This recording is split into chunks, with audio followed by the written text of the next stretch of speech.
They told me retirement was supposed to be my golden years, a reward for a lifetime of hard work. But one phone call from my daughter, bragging about a luxury cruise I knew she couldn't afford, turned my golden years into a nightmare. It wasn't just a cruise. It was a betrayal that threatened to unravel everything I'd ever built. I'm Dorothy, and this is the story of how I fought to reclaim my future from the very people I loved. Before we get into it, don't forget to like this video, subscribe to the channel, and comment where you're watching from. Life in Phoenix, Arizona, had finally settled into a rhythm I'd dreamed of for years. At 67, with my long career as a registered nurse behind me, the days stretched out, filled with quiet mornings, and the gentle hum of my air conditioner against the desert heat. My home, a modest ranch house in a tree-lined neighborhood, felt like a cozy sanctuary. Every penny saved, every extra shift worked, had been for this moment. I'd pictured myself spending more time in my garden, reading, maybe even taking a few road trips. The sense of accomplishment was a warm blanket around me, a feeling that after decades of caring for others, it was finally my turn to care for myself. I felt ready for this next chapter, peaceful and full of anticipation. The morning sun streamed through my kitchen window as I was pouring my second cup of coffee. The phone rang, and a glance at the caller ID showed it was Sabrina, my daughter. She lived out in Los Angeles, California, a fast-paced life she always seemed to chase. I smiled, a little surprised to hear from her so early. "Mom, you'll never guess where we are." Her voice bubbled with an almost frantic energy. "Well, good morning to you too, dear," I chuckled, settling into my chair. "Are you finally taking that trip you mentioned? Better than. We're on a cruise. A luxury cruise, Mom. To the Caribbean." Mark surprised me, and the kids, Lily and Ethan, are absolutely loving it. "You should see this ship. It's got a spa, 3 pools, gourmet restaurants. It's just incredible. We're docking in Aruba tomorrow." My smile tightened slightly. A luxury cruise. Sabrina and Mark always seemed to be living paycheck to paycheck, despite their big dreams. They'd bounce through a few jobs, always chasing the next big thing, often ending up right where they started. I remembered the time she called, asking for money to cover an unexpected car repair, which turned out to be a trip to a high-end salon, or the countless times they'd been late on rent, promising they'd pay me back next month. My heart gave a tiny worried flutter. "That sounds very expensive, Sabrina," I said, trying to keep my tone neutral. "Oh, it was. Mark really outdid himself this time. I mean, we deserve it, right? After all the stress we've been under, and the kids needed a break." Her voice was still overly bright, almost defensive. "This suite, Mom, you wouldn't believe it. It's got a private balcony, and the butler service is just divine." A knot began to form in my stomach. How could they possibly afford this? My mind raced through their financial history, a long list of small loans I'd given them, forgotten debts, and always a new justification for why they couldn't quite get ahead. Sabrina seemed to be glossing over the cost, emphasizing the extravagance, almost as if to convince herself, or me, that it was all perfectly normal. The conversation shifted to the kids' excitement, but my unease persisted. Then, just as she was about to hang up, rushing off to some onboard activity, she tossed out a phrase that hit me like a splash of cold water. "Oh, and thanks again for that little boost, Mom. Couldn't have done it without you." My hand tightened on my coffee mug. "Boost? Sabrina, what are you talking about? I haven't given you any money recently." "Oh, just everything. All your support. Gotta go, Mom. We're about to start a limbo competition. Love you." And with a click, she was gone. I sat there, the phone still warm in my hand. A little boost? What did she mean? My mind cycled through recent weeks. No, I hadn't transferred her any money, not a cent. Sabrina's voice, her quick change of subject, it all felt off. I tried to dismiss it, telling myself it was just a throwaway line. Sabrina being dramatic as usual, but the seed of doubt had been planted. It grew roots, twisting into a deep unease. The rest of the morning passed in a fog. I went through the motions of watering my plants, dusting the living room. But the conversation replayed in my head. Sabrina's words echoing. Couldn't have done it without you. What exactly couldn't she have done? Around noon, unable to shake the feeling, I sat down at my desk and pulled out my laptop. I logged into my online banking account. My hands trembled slightly as the page loaded. I navigated to my retirement savings, the account I'd painstakingly built up over decades, the one that represented my security, my future, my very freedom. My breath hitched. There, clear as day, was a recent substantial withdrawal. It wasn't a little boost. It was a huge chunk. An unauthorized, inexplicable, terrifying chunk of money. My retirement, my golden years, had just been crushed. The glowing screen of my laptop seemed to mock me. That number, the amount of the withdrawal, stared back. It wasn't a mistake. It wasn't a bank error. It was real. A huge chunk of my retirement savings was just gone. The initial shock quickly faded, replaced by a cold, hard knot of fear that twisted into anger. This wasn't just money. It was years of my life, years of careful planning, of Thomas and I sacrificing to build a secure future. All of it threatened by one selfish act. My fingers flew to my phone. I dialed Sabrina's number first. It rang and rang, then went straight to voicemail. "You've reached Sabrina. Leave a message." Her cheerful, automated voice felt like a fresh sting. I tried Mark next. Same result. Even Lily, my sweet granddaughter, didn't pick up. Her line also went to voicemail. I sent text messages, one to each of them. "Call me immediately. This is urgent. What happened to my account?" No reply. The silence that followed was deafening, filling my quiet home with a buzzing anxiety that made my ears ring. Each passing minute without a response fueled my growing dread. They were on a luxury cruise, laughing, probably oblivious to the chaos they'd created in my life. Or worse, not oblivious at all. My mind drifted to David, my son, and his wife Clara. They lived just a short drive away in Scottsdale, Arizona. David was always the sensible one, careful with his money, a true planner.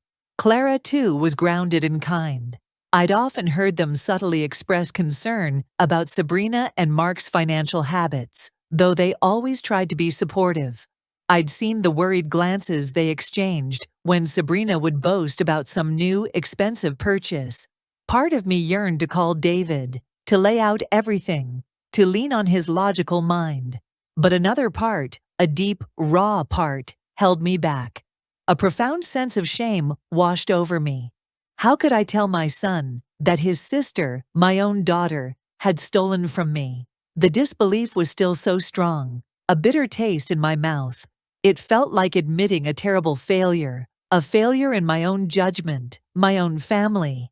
That night was the longest I'd lived through in years. Sleep wouldn't come. I tossed and turned, the soft mattress feeling like a bed of nails. Finally, I gave up and got out of bed. I paced my small living room, the Persian rug feeling rough beneath my bare feet. The weight of the betrayal was heavy in the air, a suffocating presence. Every creak of the old house seemed to amplify my racing thoughts. I walked over to the framed photo on the mantelpiece, a picture of Thomas and me on our 40th wedding anniversary. He was smiling, his arm around my waist, his eyes full of love. I remembered our dreams for retirement. We'd spent countless evenings planning, poring over brochures for quiet trips, talking about building a small addition for a craft room, or simply enjoying lazy afternoons on the patio. We'd painstakingly saved every single penny. Thomas, always so disciplined, would say, "Every dollar is a step closer to our freedom, Dorothy."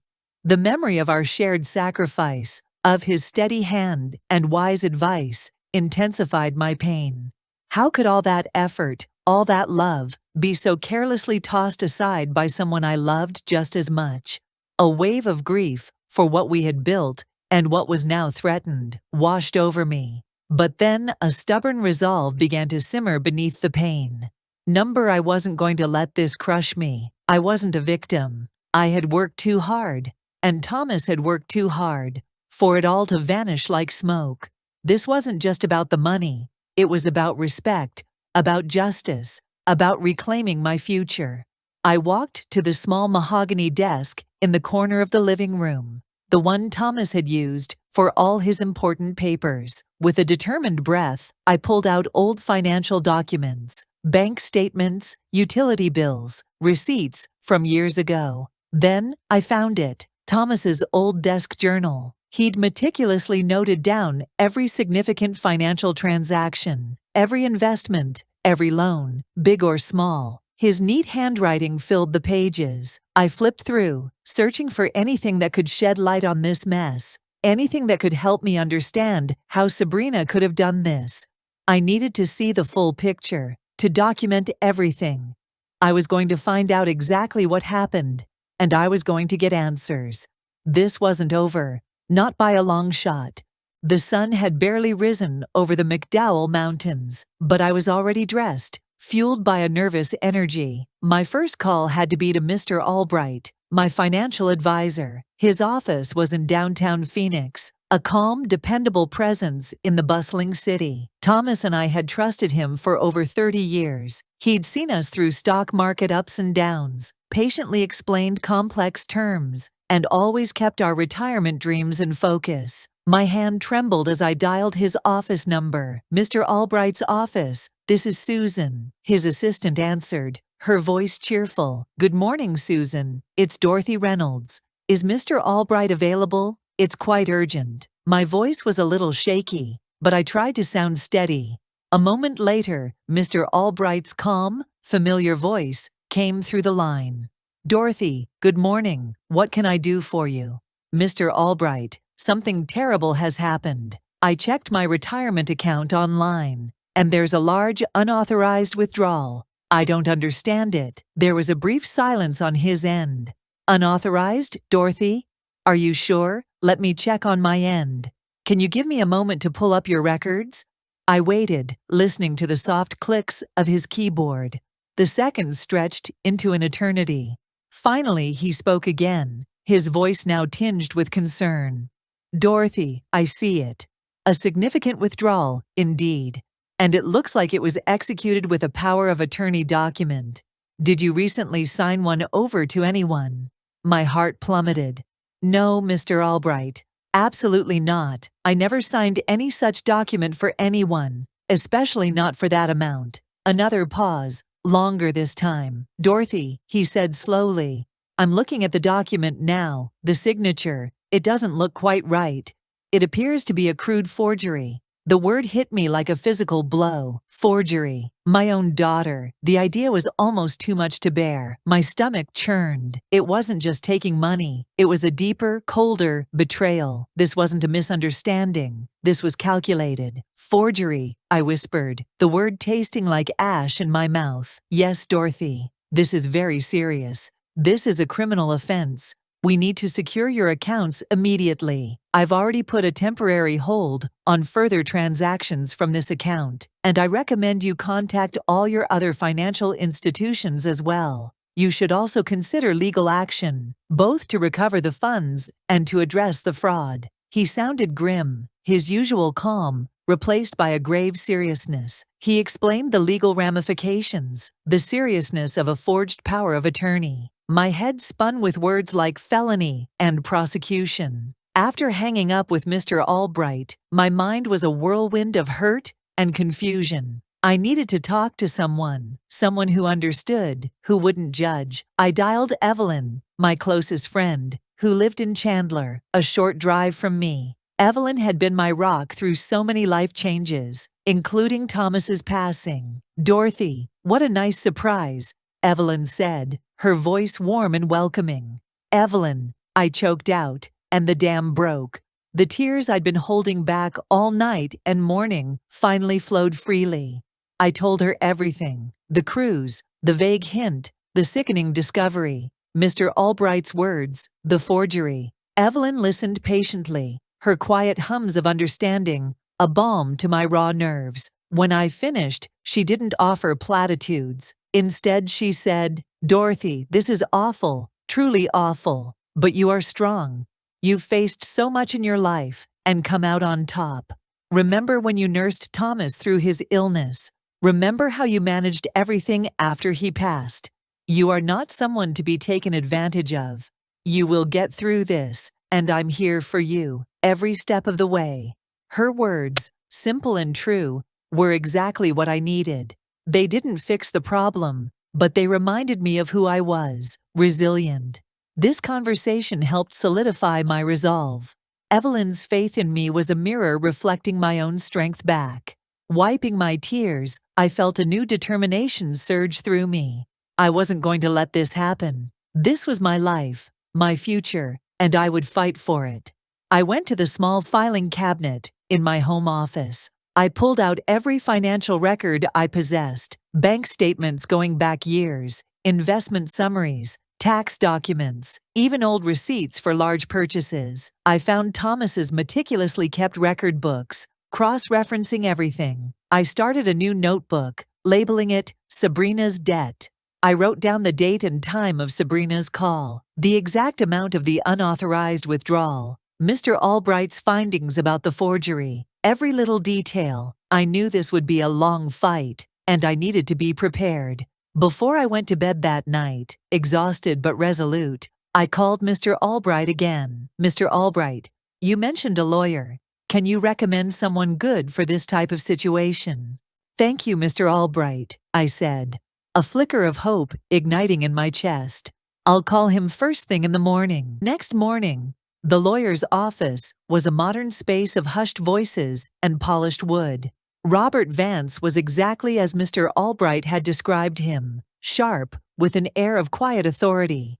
He had kind eyes, but his gaze was direct, leaving no doubt about his focus. He listened patiently as I recounted everything, from Sabrina's bragging about the cruise to the sickening discovery of the forged documents. I laid out the financial statements, the printouts, Thomas's careful journal entries. He took notes, occasionally nodding, never interrupting. When I finished, he leaned back in his chair. "Dorothy, what your daughter and son-in-law have done is a clear case of financial fraud and forgery. It's serious, but you've done exactly the right thing by coming here and gathering your evidence. You have a very strong case." He then began to explain the legal avenues open to me, laying out the complex legal terms in simple, understandable language. "First, we can pursue a civil lawsuit to recover your funds. This means we'll sue them for the money they took. If successful, the court can order them to repay you, along with any damages or legal costs."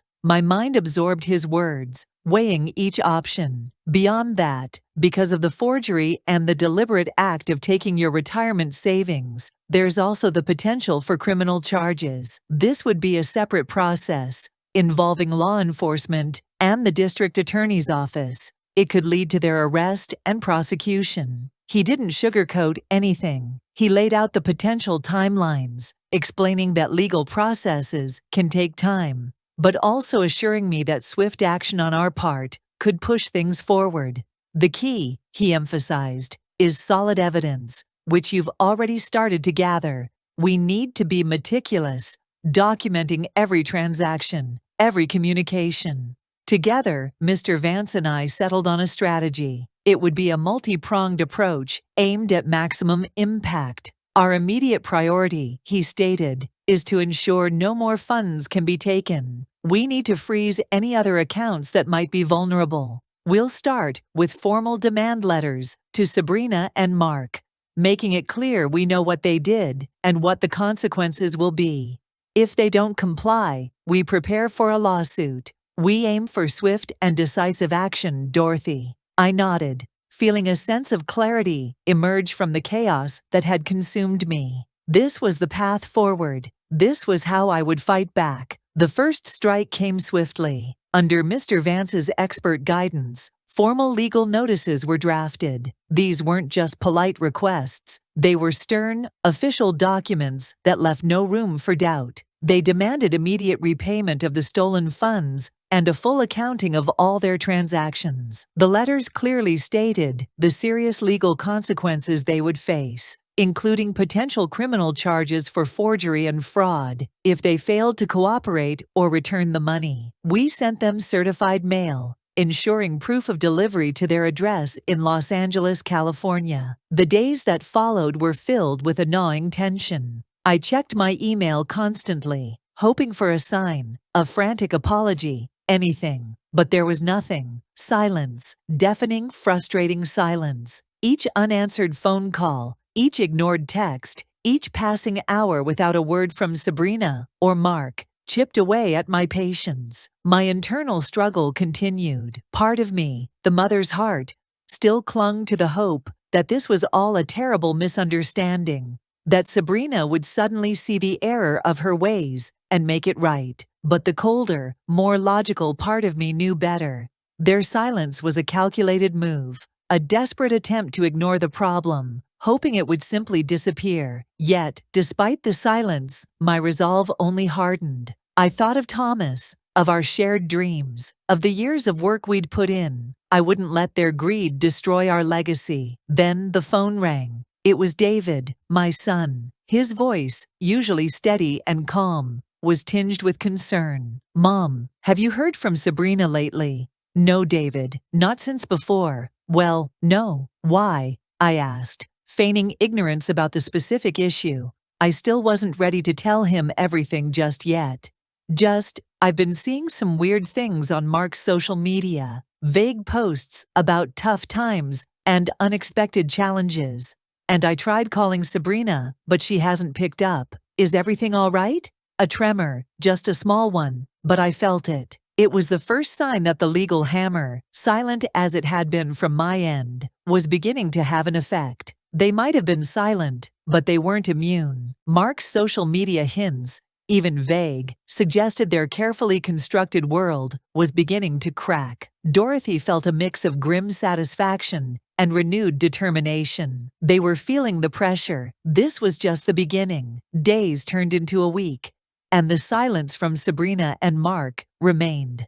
Mr. Vance's legal letters had clearly landed, but they were still hoping to ignore the problem away. I knew I had to draw them out, to force a face-to-face meeting. Sabrina had always had a weakness for family heirlooms, anything she perceived as valuable or prestigious. We had a small antique locket, a delicate piece with my grandmother's initials, that Sabrina had always admired. It wasn't worth a fortune, but in her eyes, it symbolized status and old money. I sent a simple text message to Sabrina. "Sabrina, I'm thinking of selling Grandma's locket. I need to free up some funds for a new project I'm considering. Just wanted to let you know." I knew it would grab her attention. It did. Not even 2 days later, my doorbell rang. It was late afternoon, and I wasn't expecting anyone. Through the peephole, I saw Sabrina, her face a mixture of concern and irritation. Beside her, Mark stood, his arms crossed, a defiant look on his face. He seemed agitated. I took a deep breath, straightened my shoulders, and opened the door. "Mom, what was that text about? Selling Grandma's locket? Are you serious?" Sabrina rushed in, her voice a little too loud, completely ignoring my polite invitation to come in. Mark followed, barely looking at me. Their demeanor was a strange blend of feigned innocence and thinly veiled aggression. They looked like two children, caught with their hands in the cookie jar, trying to act indignant. "Come in, both of you," I said, my voice calm, belying the rapid beating of my heart. I led them into the living room, directing them to the 2 armchairs facing my sofa. I sat down, my back straight, my hands resting in my lap. "Now, about the locket, Sabrina," I began, my gaze steady. "We need to talk about that, and a few other things, specifically, the large unauthorized withdrawal from my retirement account." Sabrina's face immediately hardened. "Withdrawal? Mom, what are you talking about? Are you feeling all right? You know how banks can make mistakes." She tried to sound innocent, but her eyes darted nervously to Mark. Mark, meanwhile, puffed out his chest. "Yeah, Dorothy, banks mess up all the time. You're probably just confused. Retirement can be a big adjustment, you know." His tone was condescending, an obvious attempt to intimidate me, to make me doubt myself. I didn't flinch. I reached for the neatly organized folder on the coffee table. I pulled out the bank statements, highlighting the massive withdrawal. Then I showed them the copy of the forged power of attorney document. "This is your signature, Sabrina," I said, pointing to the crude scrawl that was supposed to be mine. "And this," I continued, sliding the legal letters from Mr. Vance across the table, "explains the seriousness of what you've done." Sabrina gasped, a theatrical sound, and tried to deny everything. "That's not my signature. This is a misunderstanding, Mom. A loan. I was going to pay you back. Mark, tell her." Mark's face was turning a mottled red. "Look, Dorothy, we just needed a little help. It wasn't stealing. We were going to figure it out." His voice was rising, becoming more aggressive. "You're making a big deal out of nothing. You have plenty of money, don't you? You're retired." I stood firm, refusing to be swayed by their theatrics or accusations. My voice remained steady, each word measured. "I know exactly what you did. You accessed my retirement savings using a forged document. That is not a loan. That is theft and forgery. My lawyer, Mr. Vance, has laid out the legal repercussions for both of you. You stole my future, the security Thomas and I worked our entire lives for. This is a very serious matter. It's not a misunderstanding, and I am not confused." As I spoke, presenting irrefutable evidence, Sabrina's bravado began to crumble. Her feigned innocence gave way to genuine distress, though I knew it was distress for herself, not for me. Tears welled up in her eyes. "It was Mark, Mom. He said we needed it for a business investment. He made me do it," she wailed, turning on her husband. "He promised to pay you back, and then the investment went bad." Mark, seeing Sabrina, throwing him under the bus, and finally realizing the full gravity of the situation, became desperate. The aggressive front dissolved into a pale, anxious look. "Sabrina, don't. Dorothy, please, we can work something out. Don't do this." "You already did this," I said, my voice firm, cutting through their panicked exchanges. I stood up, looking down at them. "You have one choice. You return every penny of what you stole, immediately, with interest, or you face the full force of the law. My lawyer is prepared to file charges, both civil and criminal. The decision is yours. You have 48 hours. Ultimatum hanging in the air, a heavy silence descending upon the room. In my quiet Phoenix home, their faces, a mixture of shock, fear, and dawning realization, told me they finally understood the depth of the hole they had dug for themselves. The 48-hour deadline I'd given Sabrina and Mark hung heavy in the air. I knew they wouldn't just magic the money back. Their silence after our confrontation was brief, quickly replaced by a frantic scramble. They started calling anyone and everyone they knew in Los Angeles, even reaching out to distant relatives they hadn't spoken to in years. The requests were always the same. "We just need a temporary loan," or "an unexpected business opportunity requires immediate capital." But the desperation in their voices, the thinly veiled panic, revealed the true extent of their financial recklessness. Their friends and family, many of whom had already lent them money in the past, were wary, and most turned them down. Word of their desperate pleas, and the unusual nature of their sudden need for such a large sum, began to circulate. Meanwhile, David called me, his voice heavy with disappointment. "Mom, Claire and I just found out about Sabrina and Mark. It's unbelievable. I'm so sorry you're going through this." He didn't ask for details. It seemed the truth had found its way to him. Clara got on the phone too, her usual warm tone replaced by anger toward Sabrina. "How could she do something like this to you, Dorothy? After all you've done for her." Their anger, surprisingly, was a comfort. It solidified my sense of justice, reminding me that I wasn't being overly harsh or unreasonable. Their unwavering support, both emotionally and practically. David even offered to help with some of the legal paperwork if I needed it, reassured me that I was doing the right thing, not just for myself, but to set a clear boundary.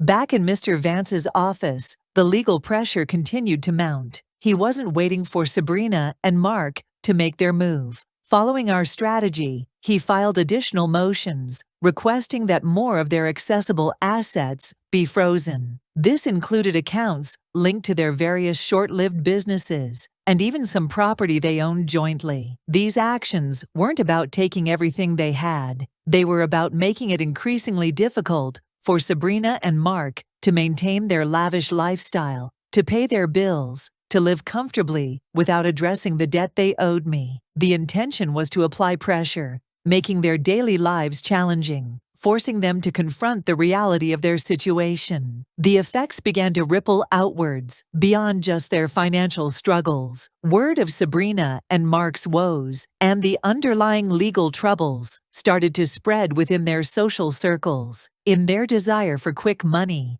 they had made their situation public among many acquaintances. People who had once admired their seemingly carefree existence began to distance themselves. Invitations to parties and social gatherings in their upscale Los Angeles neighborhood dried up. Phone calls went unreturned. The sudden shift in their social standing became noticeable, particularly in Tempe, Arizona, where Mark had tried to establish a new business venture and had made a show of living large. The public embarrassment, the quiet whispers, led to social isolation. Their image as successful, glamorous people was crumbling, replaced by a reputation for financial instability and questionable ethics. One evening my phone rang, and it was a number I didn't recognize, but it had a California area code. I answered hesitantly. "Grandma," a small, tearful voice. It was Lily, my granddaughter, Sabrina's daughter. "Lily, what's wrong, sweetheart? Why are you crying?" My heart ached at the sound of her distress. "Mommy and Daddy are fighting all the time," she sobbed, "and we had to move out of our house. We're staying with Aunt Beverly now, and it's really small. And Daddy says we can't go to the club anymore, and Mommy just cries all the time." "What's happening, Grandma?" My stomach twisted. This was the part that hurt the most. My innocent grandchildren, caught in the crossfire of their parents' recklessness. I kept my voice as gentle and reassuring as I could. "Oh, sweetheart, I'm so sorry you're upset. Things are just a little complicated right now for your mommy and daddy. But it's not your fault, okay? None of this is your fault. You are a wonderful girl, and Grandma loves you very much. Things will get better, I promise." I tried to explain it in a way a young girl could understand, without revealing the ugliness of their parents' actions. I listened patiently as she recounted the disruption, the confusion, the fights. The call ended, but a deep sadness settled over me, while I felt a grim satisfaction at the pressure they were finally experiencing. The emotional toll on Lily and Ethan was a heavy price. It solidified my resolve to protect what was mine, not just for my own security, but for a future where I could still be a source of stability and comfort for my grandchildren, free from the shadow of their parents' choices. The pressure on Sabrina and Mark eventually became too much. Facing relentless legal action and the public shunning from their social circle, they finally broke. It was a week after Lily's tearful call. I received a notification from my bank. A large sum had been deposited into my retirement account. It was the full amount they had taken, plus a significant amount of interest and penalties that Mr. Vance had insisted upon. I knew it must have come from desperate measures, perhaps a high-interest loan from a predatory lender, or maybe even a desperate plea to Mark's less-than-reputable contacts. The details didn't matter. The money was back. I called Mr. Vance immediately. "It's in, Robert," I said, a sense of relief washing over me, mixed with a lingering bitterness. He was pleased. "Excellent, Dorothy. This is what we aimed for. Now, about the criminal charges. We can proceed, or we can use this as leverage for a binding agreement." This was a difficult decision. Part of me wanted them to face the full consequences of their actions, to see them truly held accountable by the law. But the thought of ongoing court battles, the stress, the public spectacle, and most importantly, the impact it would have on Lily and Ethan, weighed heavily on me. With Mr. Vance's guidance, I agreed to drop the criminal charges. In return, Sabrina and Mark had to sign a legally binding agreement. This document ensured they would never again have access to my finances, that they acknowledged their debt, and that they would pay for the legal fees incurred. It was a compromise, but it prioritized my peace of mind, and most importantly, protected my grandchildren from further turmoil. My future and theirs was more important than prolonged vengeance. A few weeks later, after all the paperwork was finalized, Sabrina called me. Her voice was quiet, stripped of its usual bravado. She asked if we could meet. I agreed, insisting it be at a neutral location, a small coffee shop in a town between Phoenix and Los Angeles. Mark was with her, looking subdued. The conversation was strained, almost painfully so. There was no heartfelt apology from them, no deep remorse, only a stark acknowledgement of the damage done. "Mom, we understand," Sabrina said, not quite meeting my eyes. "No, Sabrina," I replied, my voice steady. "I don't think you do. You stole from me. You threatened my retirement, my security, everything Thomas and I worked for. Trust, once broken, is not easily mended. It's shattered." I looked at Mark then. "Both of you, this is not something I will ever forget. Any future relationship we have will be on my terms, with strict boundaries. My finances are off limits, permanently." There was no reconciliation, no warm hug, just a cold, hard truth. I left feeling drained, but also resolute. The chapter with them, in its old form, was truly closed. Slowly, carefully, I began the process of healing. The emotional toll had been immense, a deep wound that would likely never fully disappear. But as the fear and anger subsided, a new feeling emerged, a profound sense of strength. I had faced a betrayal that could have crippled me, and I had fought back. I had won. I revisited my retirement plans, the ones Thomas and I had dreamed about. With the money back in my account, the future looked bright again. I felt a renewed sense of control, an optimism that was even stronger than before, tempered by hard-won wisdom. I started to actively enjoy my retirement. I spent more time tending my vibrant desert garden, the bright blooms a symbol of new life. Evelyn and I met for regular lunches, and she encouraged me to join a book club. I spent quality time with David and Clara, their unwavering support, a comfort. And most importantly, I nurtured my relationship with Lily and Ethan. I visited them in Los Angeles when I could, and they came to Phoenix. I made sure they knew they were loved unconditionally, providing a safe harbor from their parents' chaotic lives. I also began volunteering for a local charity in Tucson, Arizona, a place that helped other seniors navigate financial challenges and protect themselves from exploitation. Sharing my story, carefully and anonymously at first, allowed me to turn my pain into purpose. It was a quiet way to give back, to help others avoid the painful lessons I had learned. I had reclaimed my life, piece by piece, and it felt truly mine again. The Arizona desert sunset painted the sky in shades of orange and purple, a familiar comfort. Life had found its new rhythm. The sting of betrayal still lingered, a faint ache, but it was now overshadowed by a profound sense of purpose. My experience, painful as it was, had given me clarity. I realized that my fight wasn't just about reclaiming my own money. It was about protecting what Thomas and I had built, and perhaps helping others.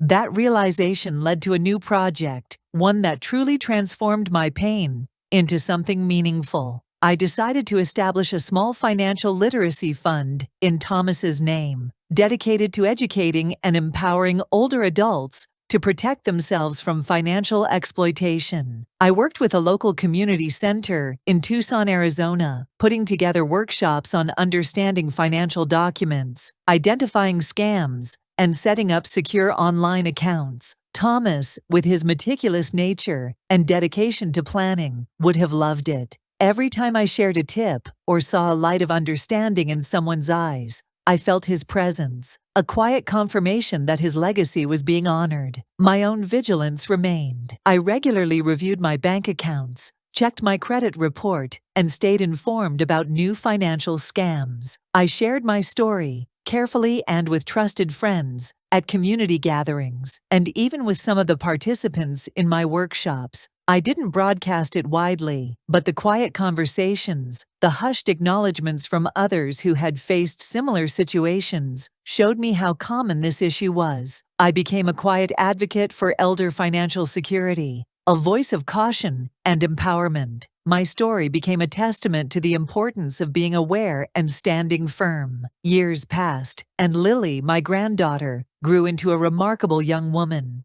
She was different from her mother, grounded and thoughtful. She often sought my advice, not just about money, but about life choices, relationships, and even setting boundaries. She'd learned valuable lessons from her parents' mistakes, witnessing firsthand the chaos their choices had created. Lily was determined to build her own life on a foundation of integrity and hard work. I became her mentor, sharing my wisdom, my triumphs, and my setbacks. We'd sit in my garden, sipping iced tea, as I recounted stories from my nursing career or shared lessons Thomas had taught me about resilience. Our bond deepened, a testament to love enduring through challenges. The ripple effect of my story, shared within my community and through the fund, was tangible. I heard from people I barely knew, thanking me for speaking up, for inspiring them to review their own finances, or to address difficult conversations with their own families. One woman told me she confronted her grandson after attending one of my workshops and recovered a significant sum he had been taking from her pension. My journey, once a solitary struggle, had become a quiet source of strength for others. Now, as the Arizona sunset paints the sky in vibrant hues, I sit on my porch, a profound sense of peace settling over me. I reflect on the journey I've been on. The pain was real, the struggle immense, but the triumph of my resilience, my ability to stand firm and reclaim my life, is undeniable. The scars remain, subtle reminders of a battle fought and won, but they are also a testament to the strength I didn't know I possessed. My golden years, almost crushed, have truly become golden again, filled with purpose, peace, and the quiet satisfaction of knowing I am free. And to all of you watching, thank you for being here. This story is a reminder that no matter what challenges life throws our way, we have an inner strength that can help us overcome anything. I want to hear from you. How do we balance love and loyalty with the need to protect ourselves from harm, even when it comes from family? Please take a moment to like this video, share it with someone who might need to hear this message, and leave your thoughts in the comments below. And if you haven't already, subscribe for your daily spark of inspiration, strength, and serenity. Your support helps us share more stories of love, resilience, and the empowerment of women. Thank you for being a part of our community.